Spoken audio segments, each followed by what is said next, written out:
Among the inconsistent Wizards, reserve Mike Scott's stable play stands out. New York, when the Washington Wizards look back at many of their 12 losses this season, a common frustration arises: a team with core stability still plays unpredictably. Despite being loaded with talented scorers, stagnation on offense and occasional no-shows on the defensive end have led to inconsistent efforts and often losses, as the Wizards experienced in their fourth game of this long road trip Saturday against the Los Angeles Clippers. It takes 5 guys to get a good defensive stop. It takes 5 guys to get a good shot on offense, and you can't have 4. You can't have 3 doing it. You have to have all 5 guys doing it, Coach Scott Brooks said. We have it, but we don't have it consistently, and you have to have it consistently, and that's the mindset of being disciplined and playing with toughness and keeping it for the team and not about your individual success. In this up-and-down season, forward Mike Scott has recently been the picture of consistency. He's been giving us everything, John Wall said. Sometimes he doesn't play, sometimes he does, but he's always ready whenever his number is called. But the most important thing, he knows how to play this game the right way. During the Wizards' 113-112 loss to the Clippers, Scott hit his 12th straight field goal, which was the longest active streak in the NBA before he finally missed his first shot in 3 games. Overall, Scott, whose 22 points on Saturday marked his most since April 2014, has connected on 17 of his last 19 shots for a stunning .895 field goal percentage. In his role as a career backup, Scott takes pride in coming off the bench and making the smart basketball play.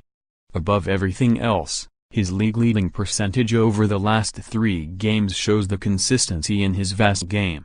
I'm not going to say that I'm going to come out and go 12 for 12 or 9 for 11, but I'm always going to play the right way, Scott said. Play unselfish on both ends and be a great teammate. Play hard. Be a competitor. If I do that and stay healthy, I like my chances. Scott, 29, signed a 1-year deal with the Wizards as a bit of an enigma. He had crafted a stretch 4 role in his first 4 seasons in the league with the Atlanta Hawks, but surgery to remove bone spurs in his left ankle had limited him so significantly through his 5th season that Scott pretends as if last year never happened. The lost 5th year allotted time to recover from the procedure, the same one Scott had in college, which forced him to redshirt his 4th year at Virginia. When he arrived in Washington this summer, Scott proclaimed to be 100% healthy, though a year after the surgery, he still felt limited. It wasn't until last month, Scott said, that he began to feel like his old self. I haven't felt like that in a long time, like a year and a half, Scott said. You know, with an injury like that, it's mental. I'm a 1-foot jumper, Scott explained, and I like to jump off my left. It's just always in the back of your mind. I don't want to go too hard on it or it's hurting a little bit.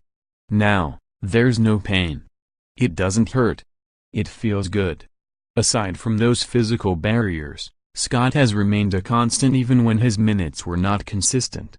Beginning in the middle of November, Scott sat 3 games as a DNP/CD, did not play, coach's decision. After every game in which he was benched, however, Scott bounced back the next night by shooting at least 62.5% from the floor. He said the benching did not bother him, especially since he knew Brooks's roster management had nothing against him. Same thing happened in Atlanta, Scott said. Some days I wouldn't play. Some days I would. Just stay ready. Scott Brooks came to me in Charlotte and said, "Stay ready, you're not doing anything wrong." So that was encouraging to hear from him. Just stay ready. Wall practices. Mahinmi sits on Monday. John Wall participated in his 2nd full practice but will likely not return to action when the Wizards close their 5-game road trip against the Brooklyn Nets on Tuesday. I can't commit that he's going to play tomorrow, Brooks said, but he's definitely moving in the right direction. Though Wall is progressing, backup center Ian Mahinmi has returned to the injury list. Mahinmi did not practice due to a right knee strain he suffered Saturday. The team wanted to see how Mahinmi responded through light layup drills at the start of the session, but he was removed from the court. Mahinmi is listed as questionable for Tuesday. Not so sure about tomorrow. Just going to see how he feels after another day of treatment. But he did not practice today, Brooks said. It's definitely sore.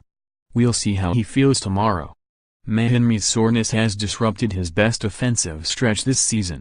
On Saturday, Mahinmi made 4 of 6 shots for a season-best 14 points, and last Thursday in Phoenix, he notched 10 points and 8 rebounds. Read more on the NBA, Shaq vs. Kobe. LeBron vs. Cleveland. How reunion games became an NBA staple. Bradley Beal is on fire, and John Wall doesn't want to cool him off. The Wizards have shown some growth without John Wall, but not nearly enough with Kristaps Porzingis, but not much else. Where should the Knicks go from here? NBA podcast, Spencer Dinwiddie on his path to starting for the Brooklyn Nets and trading for Jahlil Okafor. The Brooklyn Nets follow a